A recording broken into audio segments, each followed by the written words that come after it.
Sa paanan ng kabundukan ng San Felino, may isang baryong salat sa pag-unlad ngunit sagana sa lupaing taniman. Dito nakatira si Tomas, isang binatang magsasakang ipinanganak na bulag. Anak siya ng isang mag-asawang sakada na namatay sa isang landslide habang nagtatanim sa gilid ng bundok. Iniwan siya sa pangangalaga ng matandang tiyahin na si Aling Piling, na ngayoy sakitin at mahina na rin. Hindi naging hadlang ang kanyang kapansanan upang tumulong sa kabuhayan. Sa tulong ng matalas na pandinig, pangamoy at panlasa, natutunan niyang tukuyin ang uri ng lupa, tamang panahon ng pagtatanim at kung anong halaman ang tumutubo. Araw-araw, dala ang kanyang tungkod, binabaybay niya ang baku-bakong daan patungo sa kanilang maliit na sakahan sa gilid ng ilog, kung saan itinatanim niya ang kaunting kamote, mais at saging. Ang kinikita ay hindi sapat, ngunit masaya na siya basta't may maihain kay Aling Piling gabi-gabi. Ngunit kahit mabait si Tomas, hindi siya ligtas sa panlalait. Madalas siyang pagtawanan ng ilang kabataan sa baryo. Walang silbi ang bulag, sigaw nila habang dumadaan siya. Minsan pa'y tinapunan siya ng bulok na prutas ng anak ng isang mayamang may-ari ng lupa, si Don Uldrico, isang makapangyarihan at kilalang sakim sa buong rehiyon. Pag-aari ni Don Uldrico ang halos lahat ng lupang sinasaka ng mga taga-baryo. Sa ilalim ng kanyang pamumuno, maraming magsasaka ang napilitang ibenta ang kanilang lupa dahil sa utang o pananakot. Ngunit hindi si Tomas. Bagamat maliit, ipinaglaban niya ang pagmamana niyang 1 ektaryang lupa sa tabi ng sapa. Sa gitna ng kanyang mga paghihirap, kinagiliwan siya ng kalikasan. Madalas ay may mga ibong naglalapit sa kanya, mga paru-parong lumilipad sa palad niya, at mga hayop na tila kumikilala sa kanyang kabutihan. Sa tuwing siya'y nagpapahinga sa ilalim ng punong mulave, tila ba may hangin na bulong ng bulong sa kanyang tainga. Ngunit hindi niya ito iniintindi. Sa kanyang puso, sapat na ang katahimikan at kabutihang loob. Isang hapon, habang siya'y nagdidilig ng kamote, may narinig siyang marahang hikbi sa pagitan ng mga damuhan. Nilapitan niya ito, dahan-dahan, gamit ang kanyang tungkod. Sa kanyang paglapit, naramdaman niya ang kakaibang lamig sa paligid. Isang tinig ang nagwika, "Tulungan mo ako, ako'y nasugatan." Isang babae! Maganda ang tinig, ngunit may bahid ng hirap at takot. Agad niyang inalalayan ang tinig.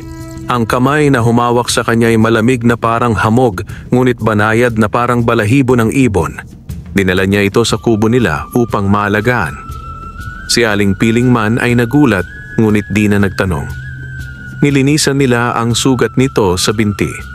Isang malalim na hiwa na parang tinamaan ng matalim na bato o espadang mahiwaga. "Ako'y si Dayang Mayumi," wika ng babae sa gabing iyon. "Ako'y naligaw mula sa kagubatang pinagmulan."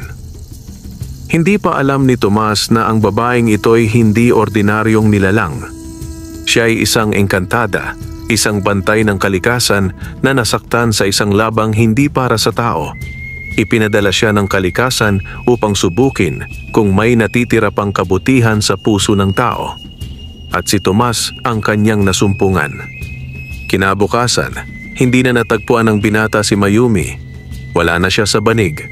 Ang sugat sa hinog na bayabas na iniwan nito ay naglaho, ngunit sa kanyang paligid, nag-iba ang lahat. Ang kanyang lupaing binabalikan araw-araw ay tila binuhay ng misteryo. Ang kamote ay tila tumubo ng marami. Ang saging ay may gintong balat at ang kanyang lupay naging madulas na parang mamahaling lupaing itim. At higit sa lahat, sa pagmulat niya kinabukasan, isang liwanag ang pumasok sa kanyang paningin.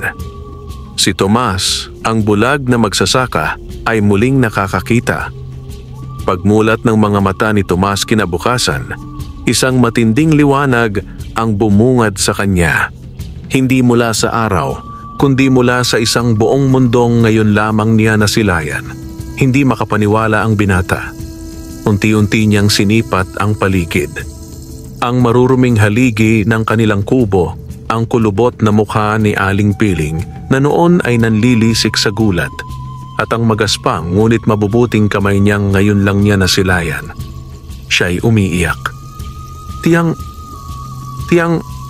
nakikita ko na po kayo. Ang umiiyak na sigaw ni Tomas. Napayakap si Aling Piling sa kanyang pamangkin habang pinipigilan ng luha. Walang albularyong tumulong, walang dasal na inusal. Ngunit ngayon, ang batang dating isinumpa ng kadiliman ay binigyang liwanag ng isang mahiwagang biyaya.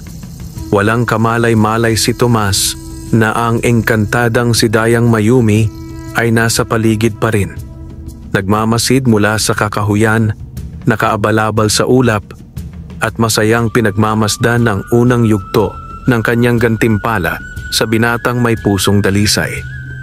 Kinahapunan, muling bumalik si Tomas sa kanyang sakahan upang tingnan ang mga tanim. Ngunit nang siya'y dumating, halos hindi siya makapaniwala sa kanyang nasaksihan. Ang dating sakahan, napatay ang mga halamang kamote at lanta ang mga saging, ay ngayoy tila isang paraiso.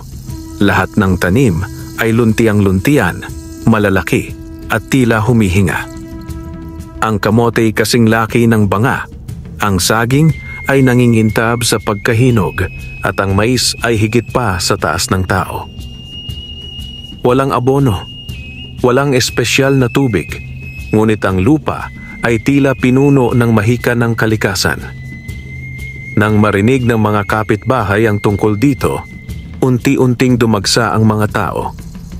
Una, ang mga kapitbahay na manghang-mangha sa nakita. Sunod ay ang ilang taga-ibang baryo. At di kalaunan, ang balita ay nakaabot kay Don Uldrico, ang mayamang may-ari ng mga lupa at sakahang ginagamit upang kontrolin ang buong lugar. Kasama niyang umikot sa kanyang karwahe ang kanyang alalay at tagasunod na isang mabalasik na albularyo, si Hilario, kilala sa panggagamot gamit ang itim na dasal at anting-anting mula sa bundok ng Panabingan. Sino itong Tomas na ito? Bakit may ganitong kagandang ani sa isang ektaryang walang abono? Tanong ni Don Uldrico habang kinakagat ang kanyang tabako. May masamang amoy dito, Don. Wika ni Hilario. Hindi ito gawa ng tao. May amoy engkanto. May amoy na hindi sa mundong ito. Hindi ito ikinatuwa ni Don Uldrico. Nakita niya sa ani ni Tomas ang isang banta, isang mahirap na hindi niya nasupil, na ngayoy tila binibigyan ng kalikasan ng pabor. Ayaw ni Don Uldrico ng sino mang hindi yumuyuko sa kanya. Para sa kanya, ang lupaing hindi niya hawak ay dapat maglaho. Isang gabi, habang nagpapahinga si Tomas sa kanyang silong, may narinig siyang bulungan sa labas ng kubo. Tumigil siya sa paghuhugas ng kamay at dahan-dahang lumapit sa durungawan. Mula sa dilim, may narinig siyang dalawang lalaki. Sa utos ni Don Uldrico, kailangang masira ang lupa ng bulag na yon. Baka mapag-initan pa tayong mga magsasaka. Paano kung nakita tayo? Di ba sabi ni Hilario, may bantay raw na hindi natin nakikita? Wala akong pakialam. Magdala tayo ng asido at asin. Ibuhos natin sa ugat ng mga tanim. Dumagundong ang dibdib ni Tomas. Tumakbo siya palabas, ngunit paglabas niya ay wala na ang dalawang lalaki. Isang kakaibang lamig ang dumampi sa kanyang batok. Sa likod niya, isang malamlam na liwanag ang sumilay sa hangin. Isang babaeng nakaputing balabal, lumulutang, at may mahabang buhok na animoy gininto ang tubig. Huwag kang matakot, Tomas, wika ni Dayang Mayumi. Hindi ko hahayaan na maagaw sa iyo ang biyayang ito. Ngunit kailangan mo ring matutong lumaban. Dayang Mayumi, kayo ba talaga yan? Oo, at hindi ako mawawala hanggat may masama pang gustong tumapak sa lupang ito. Sa mga sumunod na araw, dumami ang taong gustong bumili ng ani ni Tomas. Dumami rin ang kanyang kita at unti-unti niyang napalitan ang kanilang kubo ng mas matibay na bahay. Ngunit imbes na yumabang, mas naging bukas ang puso niya sa kapwa.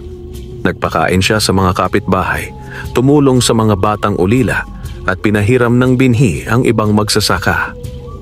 Ngunit ang kabutihang ito'y mas lalo lang ikinagalit ni Don Uldrico. Nagutos siya kay Cahilario. Sabihan ng mga taga-baryo, lahat ng hindi tatalikod kay Tomas, ituturing kong kaaway. Pasunugin ang ani ng sinumang sumusuporta sa kanya at kung kailangan, paalisin sila sa lupa ko. Ngayon, isang bagong panganib ang papalapit. Hindi lamang kasakiman, kundi kapangyarihang mula rin sa kadiliman. At si Tomas, ang binatang muling nakakakita, ay kailangang mamili ang tahimik na pamumuhay o ang harapin ang masalimuot na digmaan ng lupa, mahika at dangal. Gabi ng kabilugan ng buwan, tahimik ang buong baryo ngunit may bigat sa hangin, parang may kung anong masama ang nag-aabang.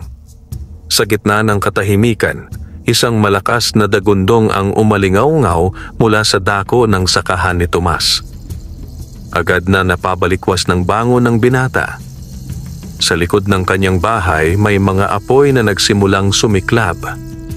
Tiang! Tiang! May nasusunog sa dulo ng palayan. Tumakbo siya agad papalabas, dala ang timba at panalok. Ngunit pagkaraan ng ilang hakbang, napansin niyang kakaiba ang apoy. Kulay lila, may mga aninong umiikot-ikot sa paligid at hindi naaapula ng tubig. Sa gitna ng apoy, may isang lalaking nakatayo. Matangkad, nakasuot ng itim na balabal at may hawak na tangkay ng kawayan na may mga pulang telang nakapaikot. Si Cahilario. Tomas, wika ng albularyo sa malamig na tinig. Hindi ka nababagay sa lupaing ito. Ang mga gaya mong mahirap at mapagpakumbaba, dapat lamang na maglingkod, hindi maghari. Hindi ko inaasam ang paghahari, sagot ni Tomas. Ang gusto ko lang ay mabuhay ng marangal at makatulong sa iba. Bakit ninyo ito sinisira? Dahil hindi mo naiintindihan ang balanse ng kapangyarihan, sabat ni Cahilario. Ang kalikasan ay hindi para sa mga gaya mong ipinanganak upang pagdusahan ang mundo.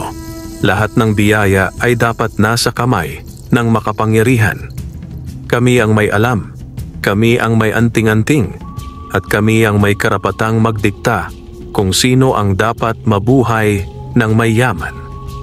Mula sa kanyang kawayan, biglang lumabas ang isang itim na usok na humubog sa anyo ng ahas na agad sumugod kay Tomas. Ngunit bago pa ito makalapit, isang matinding liwanag ang bumalot sa paligid. Mula sa likod ng punong mulave, lumabas si Dayang Mayumi, ang engkantadang tagapagbantay ng kalikasan.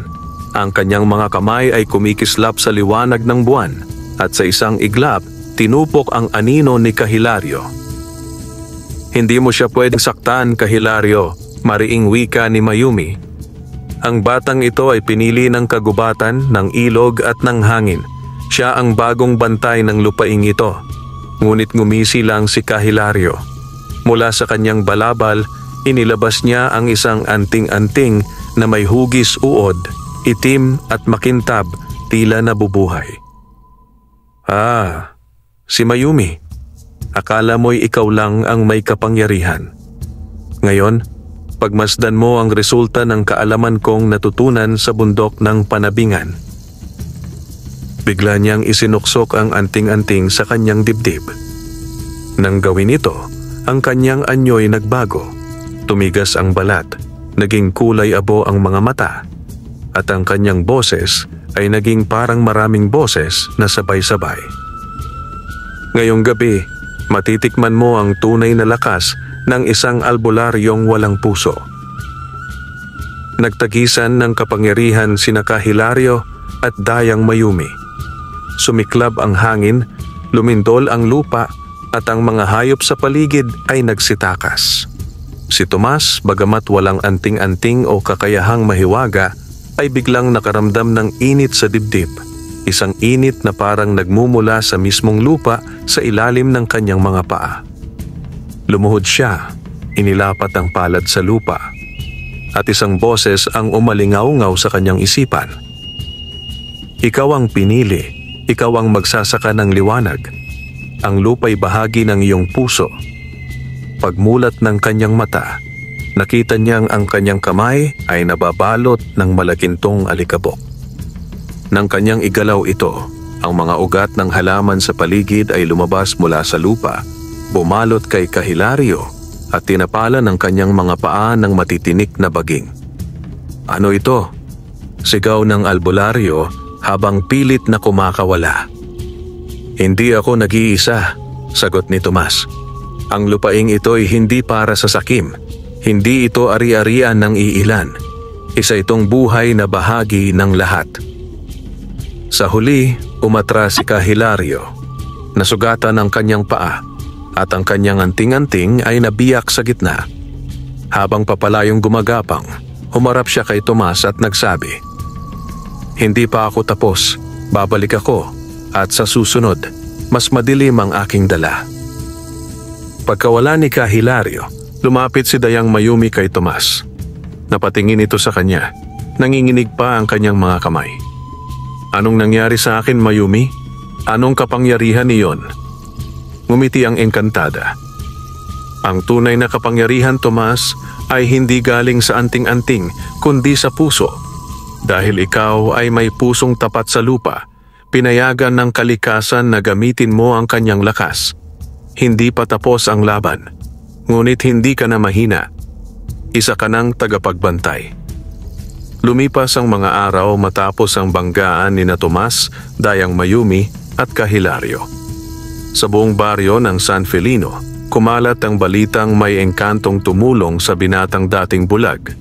At si Tomas ay hindi na basta-basta magsasaka, kundi isang nilalang na pinili ng kalikasan.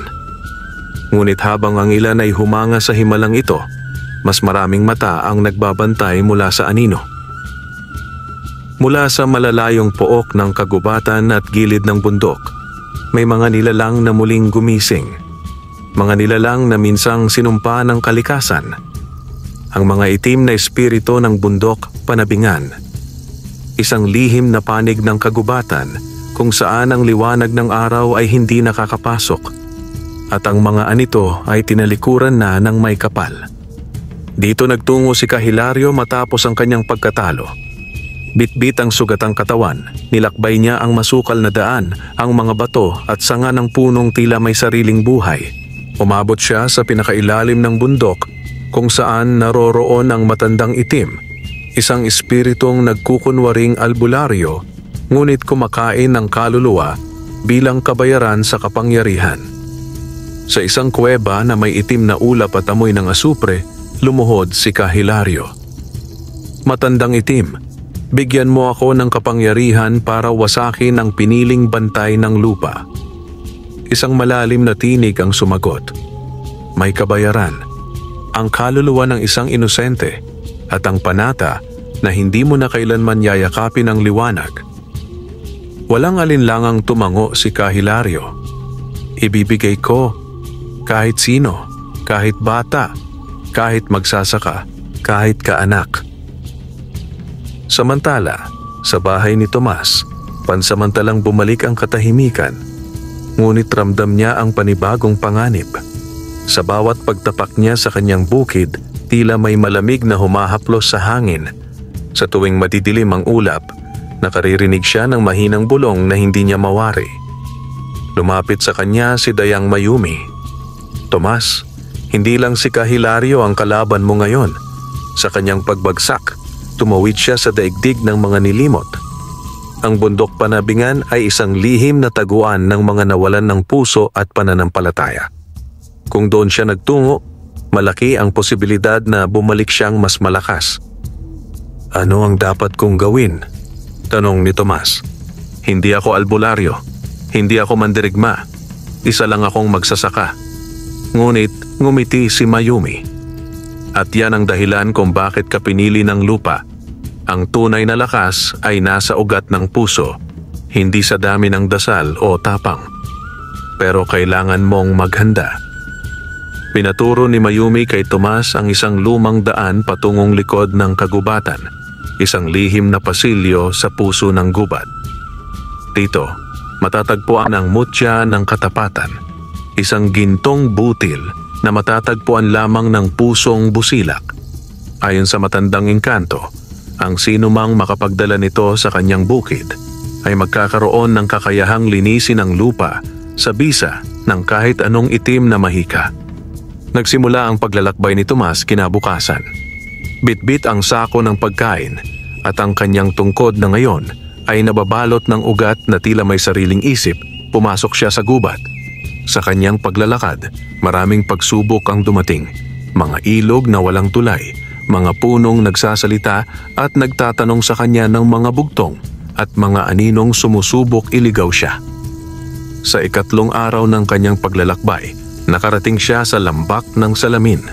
Isang lugar kung saan ang mga panaginip at alaala ng isang tao ay lumilitaw sa harap niya. Doon niya muling nakita ang kanyang ina at ama. Nakita rin niya ang sarili niyang umiiyak bilang batang bulag, inaaglahi ng mga bata at halos mawalan ng pag-asa. "Bakit mo ipinagpapatuloy ang laban?" tanong ng aninong siya rin. "Dahil alam ko kung anong pakiramdam ng mawalan, ng walang kakampi at ng apihin. Ayokong maranasan iyon ng iba pa. Kung hindi ko lalabanan ng kasamaan, sino?" Sa kanyang pagtanggap sa lahat ng kanyang sakit, isang gintong liwanag ang bumalot sa kanya. Mula sa gitna ng mga damo, sumulpot ang isang maliit na butil ng liwanag, ang mutya ng katapatan. Sa kanyang pagbabalik, nakita niya mula sa malayo ang kaparangan. Ang kanyang bukid ay muling pininsala. Ang mga tanim ay nasunog at may mga patibong na inilatag upang takutin ang mga kapitbahay. Sa kanyang bahay, si Aling Piling ay sugatan at nanginginig. "May mga lalaking dumating. Binantaan kami. Hinanap ka. Kasama nila ang isang lalaking mukhang bangkay na, pero buhay." "Kahilaryo," bulong ni Tomas. Muling lumitaw si Dayang Mayumi sa anino ng gabi. Ang digmaan ay hindi na maiiwasan. Ngunit ngayon, Tomas, handa ka na. Sa gitna ng gabi, habang ang buong baryo'y nahihimbing, nananatiling gising si Tomas. Nakaupo siya sa gilid ng kanyang nasirang palayan, tanga ng mutya ng katapatan, isang maliit na gintong butil na tila may sariling init at tibok. Sa kanyang palad, ito'y kumikislap, humahalo sa liwanag ng mga bituin at sinag ng buwan, parang may sariling diwa. Lumapit sa kanya si Dayang Mayumi, tahimik ngunit may lalim ang tingin. Ang mutya ay tanda ng pagsang-ayon ng kalikasan sa iyong layunin, ngunit hindi ito sapat upang talunin ang puwersa ng bundok panabingan. "Kakailanganin mo ng kakampi, Tomas." "Sino ang aking kakampi?" tanong ng binata. "Ang baryo ay takot. Ang mga magsasaka ay nagtatago. Paano ko sila hihikayatin?" Ngunit bago pa makasagot si Mayumi, dumating si Mang Apong Cardo, isang matandang mangangaso na halos hindi na lumalabas ng gubat sa loob ng 3 dekada. Matagal na siyang inakalang patay, ngunit ngayon ay muling nagpakita. "May naramdaman akong galaw sa lupa, may duming dumaan sa ugat ng mga puno. Pinatawag ako ng kagubatan," wika ni Apong Cardo. "Narinig ko ang panawagan mo, Tomas." Isa si Apong Cardo sa tinatawag noon na mga tagapantay ng gubat, isang lihim na kapatiran ng mga taong bundok, mga ngaso at albularyong itinatakwil ang kapangyarihan kapalit ng yaman. Tahimik silang namuhay hanggang sa unti-unti silang nalimot ng mundo. Ngunit ngayong muling sumisiklab ang digmaan ng liwanag at dilim, pinatawag silang muli ng kalikasan. Panawagan sa baryo. Kinabukasan, tumayo si Tomas sa gitna ng plaza ng baryo, sa harap ng simbahan at munting pamilihan. Sa unang pagkakataon, nagsalita siya sa madla, malumanay, ngunit may bigat ang bawat salita. "Mga kabaryo ko, hindi ko hinihiling na kayo'y makipagdigma. Ang hiling ko lang, huwag tayong manahimik sa harap ng pananakot. Kung hindi ako maninindigan para sa lupaing ito, sino? At kung ako lang, kakayanin ko ba?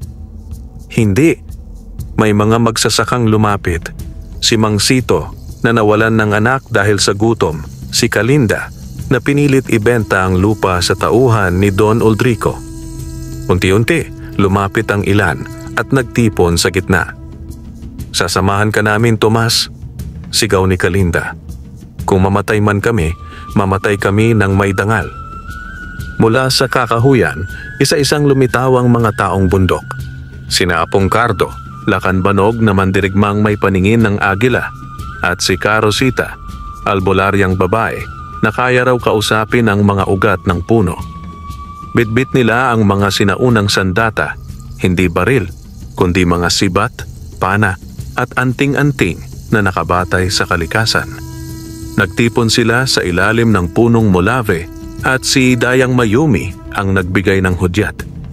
Magbabalik si Hilario sa ilalim ng gabing walang buwan. Sa araw na iyon, bubuksan niya ang tarangkahan ng kadiliman upang mapasakan nila ang buong lambak. Hindi ito laban lang para sa lupa, ito'y laban para sa kinabukasan. Pagpapanday ng lakas. Sa sumunod na araw, sinimulan ni Tomas ang paghahanda.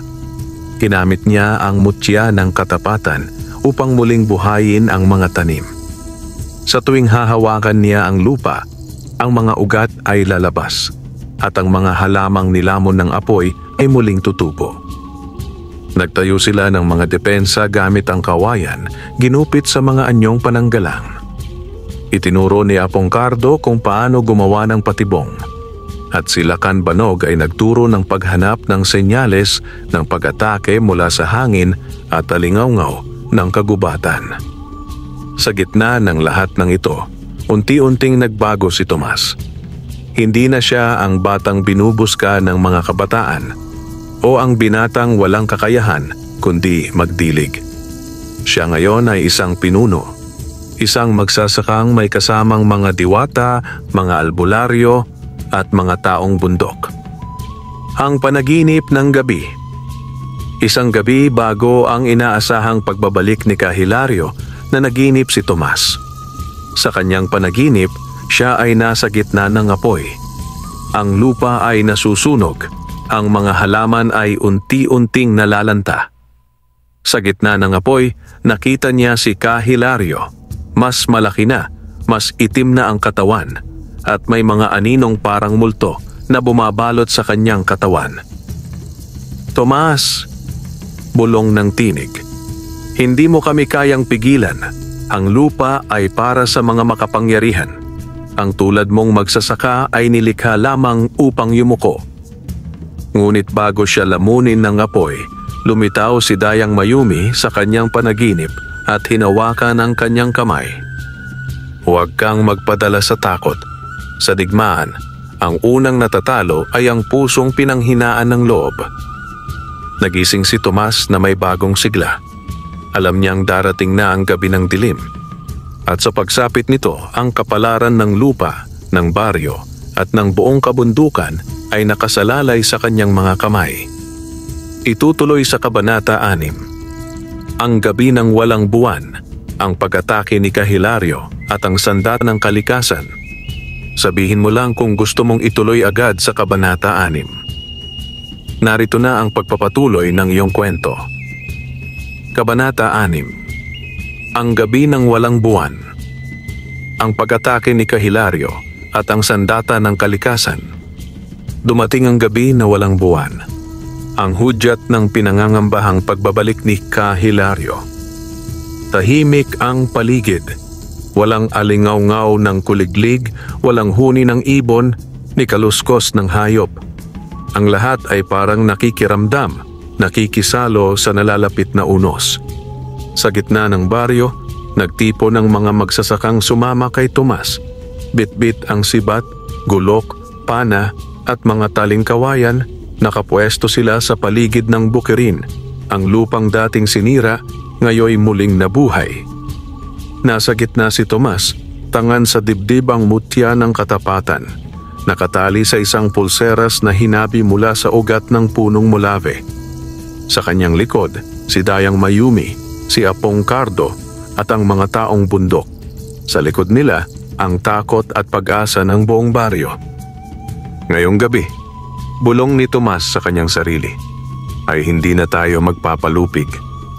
Ang pagdating ng kadiliman, Eksaktong 12:00 ng gabi, isang malakas na pagyanig ang yumanig sa lupa. Mula sa kagubatan sa silangan, isang itim na ulap ang umakyat. Ang mga punong malapit sa bundok ay unti-unting nalanta. Mula sa ulap, may lumitaw na mga aninong gumagapang, mga nilalang na walang mata, may bibig na puro ngipin at katawan ng usok. Sila ang tinatawag na mga guho, mga espiritong nilikha ng kasakiman, alagad ng bundok panabingan. Sa gitna ng kanilang hanay, lumitaw si Hilario, hindi na isang ordinaryong albularyo. Siya ngayon ay may balat na parang uling, may mga aninong bumabalot sa kanyang katawan at isang itim na anting-anting sa noo na may pulang mata. Sa kanyang kamay, isang baston na may mga bungo ng ibon at ahas. "Tomas!" sigaw ni Hilario. "Sa huling pagkakataon, isuko mo ang lupa. Wala kang laban sa dilim." Tumayo si Tomas sa gitna ng bukirin, taas noo. Ang lupa ay hindi para ariin ng sinuman. Ito'y buhay na dapat alagaan, hindi pagimbakan ng yaman. Kung kailangang lumaban para dito, lalaban kami. Ang banggaan. Umuungol ang lupa sa bigat ng mga guho na lumusob. Sa isang iglap, lumipad ang mga pana ng mga taong bundok. Nagsindi si Apong Cardo ng mga sulo at itinapon sa hangin. Sumabog ito sa anyong bulalakaw at naglatag ng apoy na bumabalot sa paligid ng bukirin bilang depensa. Ngunit mas malalakas ang kalaban ngayon.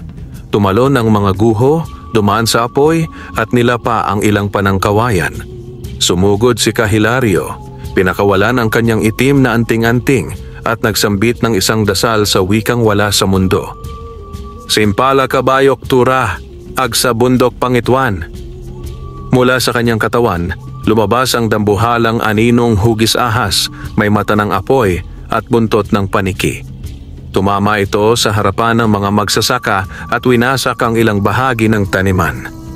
Ngunit sa gitna ng kaguluhan, lumitaw si Tomas.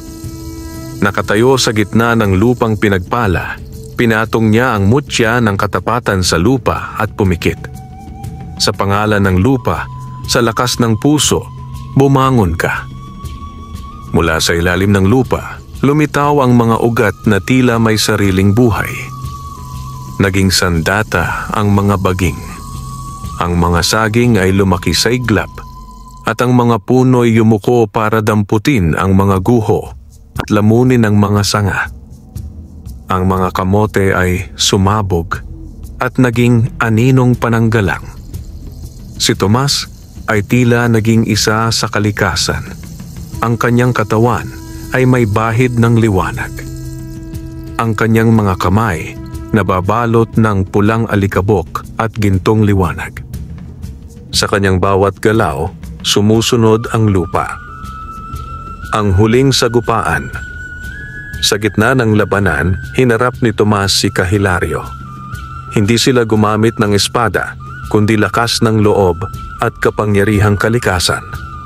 "Hilario, isang gaya mong bulag noon, ngayon ay maglalakas loob humarap sa akin? Alipin ka ng awa." "Tomas, oo, ako'y dating bulag. Ngunit ang puso ko ay hindi kailanman naging bingi sa tawag ng kabutihan. At ikaw? Ikaw na alipin ng takot at kasakiman." Nagtama ang lakas ng dilim at liwanag. Ngunit sa sandaling inilapat ni Tomas ang mutya ng katapatan sa puso ni Hilario, sumigaw ito. Ang anting-anting sa noo ni Hilario ay nabiyak. Ang mga aninong bumabalot sa kanya ay nagsipaghiyawan at naglaho. "Ah!" huling sigaw ni Hilario bago siya lamunin ng sariling anino at tuluyang mapawi sa hangin. Pagkatapos ng laban, sa pagsikat ng araw, ang mga tanim ay muling tumayo. Ang mga ibon ay muling umawit. Ang lupa, kahit nasugatan, ay muli nang humihinga. Lumapit si Dayang Mayumi kay Tomas. Ngayon ay nakangiti, ngunit may luha sa kanyang mga mata. "Nagampanan mo ang iyong tungkulin. Ngunit ang tunay na gantimpala ay hindi kapangyarihan. kundi ang kapayapaang inialay mo sa iyong mga kababaryo. Hinawakan niya ang pisngi ni Tomas at sa huling pagkakataon bumulong. Panahon ko nang bumalik sa kinaroroonan ko. Ang gubat ay tahimik na muli. Ngunit sa tuwing tatawagin ako ng lupa, babalik ako. At ikaw, Tomas, ikaw na ngayon ang bagong tagapagbantay. Sa isang kisap mata, naglaho si Dayang Mayumi. Lumipas ang ilang araw matapos ang digmaan sa gabi ng walang buwan. Bagamat may bakas pa ng pinsala sa palibot ng baryo, mga nasirang bakod, naabong pananim at ilang sugatang puno, ang katahimikan at katiwasayan ay unti-unting bumalik. Sa bawat pagpatak ng ulan, tila hinuhugasan ng kalikasan ang mga alaala ng digmaan at sa bawat pag-usbong ng bagong usbong, bumabalik ang pag-asa. Sa gitna ng lahat ng ito, si Tomas ay naging ibang tao. Hindi lamang siya ang binatang dating bulag at simpleng magsasaka. Ngayon, siya na ang pinuno, tagapayo at tagapangalaga ng lupaing pinagpala. Hindi niya ginamit ang kanyang kapangyarihan upang mamuno sa takot o paghihiganti, kundi upang magsilbi. Ang dating tahimik at kinakabahang baryo ng San Felino ay naging aktibo't buhay. Ang mga magsasaka ay muling nagtanim. Hindi na sa ilalim ng takot kay Don Uldrico o sa banta ni Cahilario, kundi may layang pangalagaan ng sariling ani. Ang lupa ay naging mas mayabong kaysa dati. Tuwing umaga, tila may nakikitang alikabok na ginto sa ibabaw ng mga damo, palatandaan na hindi pa rin umaalis ang basbas ng kalikasan. Muling nagtayo ng bagong bahay si Tomas, hindi marangya, kundi matibay at bukas sa lahat. Sa ilalim ng bubong nito, ginagamot ang mga sugatan, tinuturuan ang mga batang gustong magsaka at tinatanggap ang mga bisitang nais matuto ng pakikipag-ugnayan sa kalikasan. Isa itong bahay ng liwanag ayon sa mga matatanda. Ang mga taong bundok tulad ni Napong Carto, Lacan Banog at Carosita ay nagpasya ng hindi na bumalik sa kanilang tagong tirahan. Sa halip, namuhay silang kasama ng mga taga-baryo, nagtuturo ng sinaunang kaalaman, pagmamalasakit sa kagubatan at paggagamot gamit ang likas na sangkap. Isang araw, habang abala si Tomas sa pagtatanim ng bagong saging sa gilid ng sapa, isang batang lalaki ang lumapit sa kanya. Ito ay si Adrian, anak ni Don Uldrico. Dati siyang kilala bilang mapagmataas, batugan at isa sa mga nambato noon kay Tomas. "Kuya Tomas," sabi ng bata, nangingimi, "pwede po ba akong matutong magtanim ng kamote?" Napatingin si Tomas. Sa kanyang puso, nagbangon ang alaala ng pangungutya at pananakit ng bata sa kanyang kabataan. Ngunit sa halip na galit, awa at pag-unawa ang nanaig. "Oh, Adrian, halika, ipapakita ko sa iyo ang tamang lalim ng butas sa lupa." Mula noon, si Adrian ay naging masigasig na tagasunod ni Tomas. Sa bawat hakbang ng binata, sinusundan siya ng batang dati mapagmataas.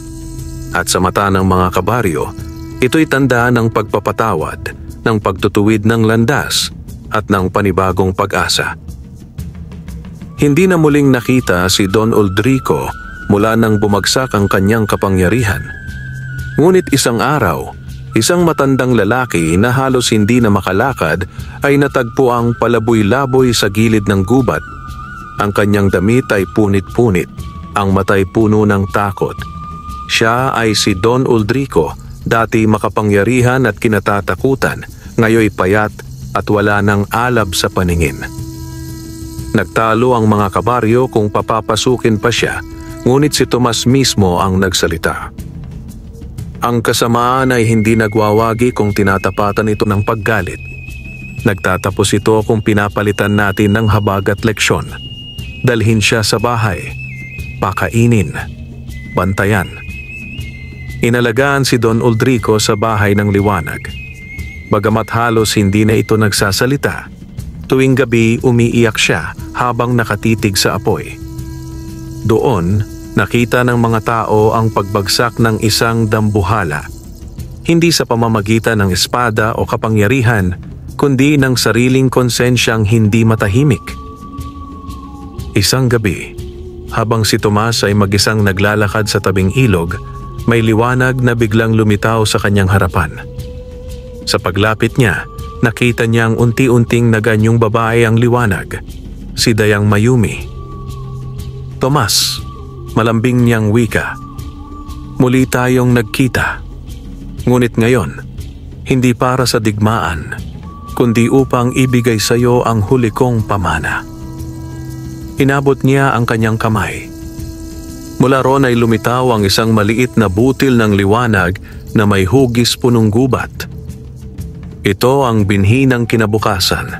Itanim mo ito sa puso ng lupain, at habang nabubuhay ka, ang buong lambak ay hindi matutuyot, hindi lalanta, at hindi madidiliman." Tinanggap ito ni Tomas, at sa gitna ng gitnang taniman ng baryo, itinanim niya ito sa harap ng lahat. Mula sa butil, tumubo ang isang punong kahoy sa loob lamang ng ilang minuto. Malapad, mataas, at may mga dahong tila kumikinang. Pinangalanan nila itong punong Mayumi sa alaala ng engkantadang minsang naging gabay ng baryo. Ngayong si Tomas ay tagapangalaga na ng lambak, pinili pa rin niyang mabuhay ng simple. Hindi siya tumanggap ng titulo, hindi siya umalis sa kanyang kubo, at hindi siya tumigil sa pagtatanim. Ngunit sa puso ng bawat tao sa San Felino, siya ang kanilang pinuno, hindi dahil sa takot, kundi sa tiwala. Sa kanyang paglalakad sa palayan, sinasamahan siya ng mga bata. Sa kanyang pagkikiskis ng palay, tinutulungan siya ng mga magsasakang minsang pinanghinaan ng loob.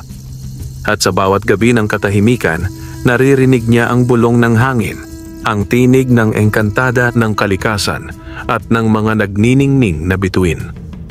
Lumipas ang mga buwan, at ang baryo ng San Felino ay tuluyang naging huwaran ng pagkakaisa, kabutihan, at pakikipag-ugnayan sa kalikasan. Ang dating maralitang komunidad ay ngayoy pinagpala, hindi lamang sa ani at lupa, kundi sa katahimikan ng puso ng bawat isa. Ngunit sa kabila ng kaayusan, may natitirang tanong sa isipan ni Tomas, isang pangambang hindi niya maipaliwanag. Tuwing gabi, sa bawat pag-idlip niya, bumabalik sa kanyang panaginip ang imahe ng isang matandang pugad ng apoy, isang bundok na parang humihinga, at isang boses na bulong sa dilim. Hindi pa tapos ang lahat. Isang hating gabi, muling lumindol. Mula sa silangang bahagi ng bundok, may umalimbukay na makapal na usok.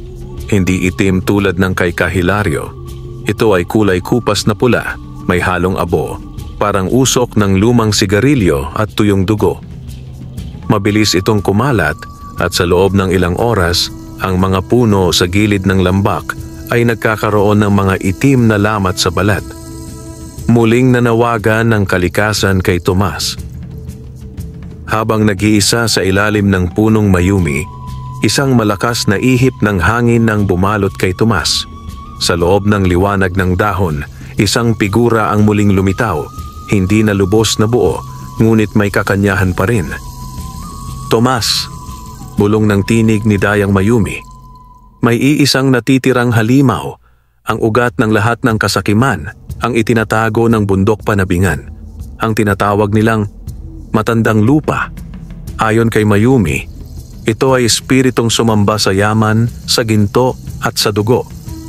Sa ilalim ng bundok, matagal na itong natutulog. Ngunit sa pagkatalo ng kanyang alagad, si Kahilaryo, nagising itong muli. Kailangan mo itong harapin. At sa harap nito, hindi sapat ang lakas ng lupa. Kakailanganin mo ang pinakapurong anyo ng puso, ang sakripisyo. Kinabukasan, nagpaalam si Tomas sa buong baryo. Alam ng lahat na ito ang huling laban. Hindi laban ng mga tanim, hindi laban ng mga sibat, kundi laban ng espiritu ng tao. Tinawid ni Tomas ang ilog, ang kapatagan at ang masukal na gubat. Wala siyang dalang sandata kundi ang pulseras na gawa sa ugat ng punong Mayumi, ang mutya ng katapatan at ang tiwala ng buong baryo. Nang marating niya ang paanan ng bundok panabingan, tumambad sa kanya ang pintuang lupa. Isang lagusan na mistulang bibig ng dambuhala, bumubuga ng usok. Pumasok si Tomas, tahimik, hindi nanginginig. Sa pinakailalim ng bundok, naroon ang matandang lupa, isang dambuhalang aninong may mata sa katawan ng bato, bunganga sa ilalim ng lupa at mga palad na gawa sa ugat ng punong tuyot. Ikaw ang pumigil sa aking anak, ungol ng nilalang. Ang lupa ay para sa malalakas, hindi ito para sa aba. Isuko mo ang mutya at bibigyan kita ng kayamanang walang hanggan. Ngunit ngumiti lamang si Tomas. Ang tunay na kayamanan ay hindi ginto, kundi ang katahimikan ng lupang nilakad mo at kapayapaan ng puso mo sa huli mong gabi. Itinapon ni Tomas ang mutya ng katapatan sa mismo puso ng nilalang. Sa sandaling iyon, nagliyab ito at tumagos ang liwanag sa buong kailaliman ng bundok. Nagsimulang gumiba ang kuweba at ang matandang lupa ay sumigaw. "Ah, puso! Pusong walang bahid! Hindi ko ito maatim!" Alam ni Tomas na hindi siya makalalabas ng buhay. Ngunit hindi siya tumakbo. Sa huling sandali, lumuhod siya, itinapat ang kanyang puso sa pagbitaw ng liwanag at bumulong. Kung kailangang ako'y maglaho upang manumbalik ang balanse, tinatanggap ko. Basta ang lupa'y mabuhay, sapat na ito. Sa huling pagsabog ng liwanag, nawala ang matandang lupa. At nawala rin si Tomas. Kinabukasan, nang hindi na siya bumalik, nagluksa ang buong baryo.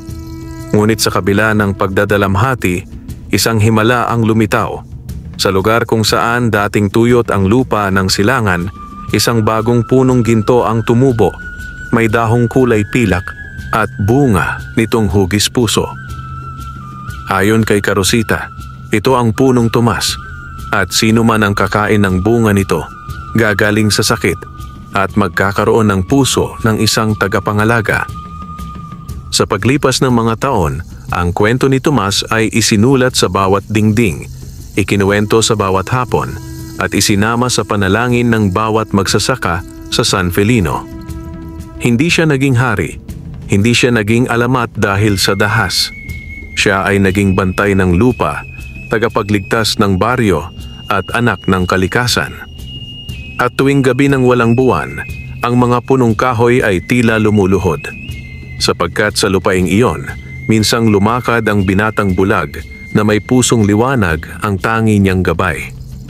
At siya'y hindi kailanman nawala. Wakas.